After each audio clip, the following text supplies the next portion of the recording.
இந்த சிம்ம ராசி அன்பர்களுக்கு தான் இந்த வருஷம் ரொம்ப ரொம்ப ரொம்ப ரொம்ப கவனமாக இருக்கக்கூடிய ஒரு முக்கியமான ஆண்டாக இருக்குது. ஏன்னா கால சூழ்நிலைகள் ரொம்ப மோசமாக இருக்குது. நிறைய பேர் என்ன நினைக்கிறாங்கன்னா, நிறைய நெகட்டிவான விஷயங்கள் நடந்துகிட்ருக்கு அப்படின்னு நினைக்கிறாங்க. அது காரணம் அந்த நேரம் தான்.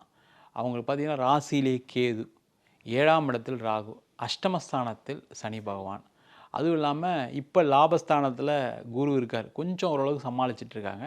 அடுத்த ஜூனுக்கு அப்புறம் பார்த்திங்கன்னா 12ஆம் இடத்துக்கு குரு பகவான் பயிற்சி ஆகிறார். அதனால் பார்த்திங்கன்னா டோட்டலாக எல்லா சைடுமே சில பிரச்சனைகளை சந்திக்கக்கூடிய ஒரு வருடமாக இருக்கும். அதனால் என்னை பொறுத்த வரைக்கும் சிம்ம ராசி அன்பர்களுக்கு நிறைய நெகட்டிவான பலன்கள். இந்த நெகட்டிவை பாசிட்டிவ் ஆக்கிறது எப்படி அப்படின்னா, பெரிய எதிர்பார்ப்புகள் இல்லாமல் அமைதியான முறையில் வாழ்க்கையை வாழ்ந்தாங்கன்னா எந்த பிரச்சனையும் கிடையாது.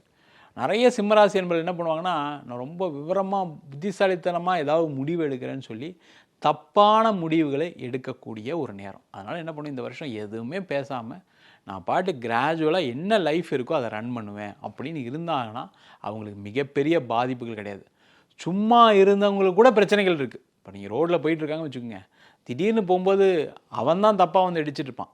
நீ ஏன் தப்பாக இடிச்சேன்னு சொல்லி சண்டை போட்டு பிரச்சனைகள் பெருசாகக்கூடிய இந்த வருஷம்.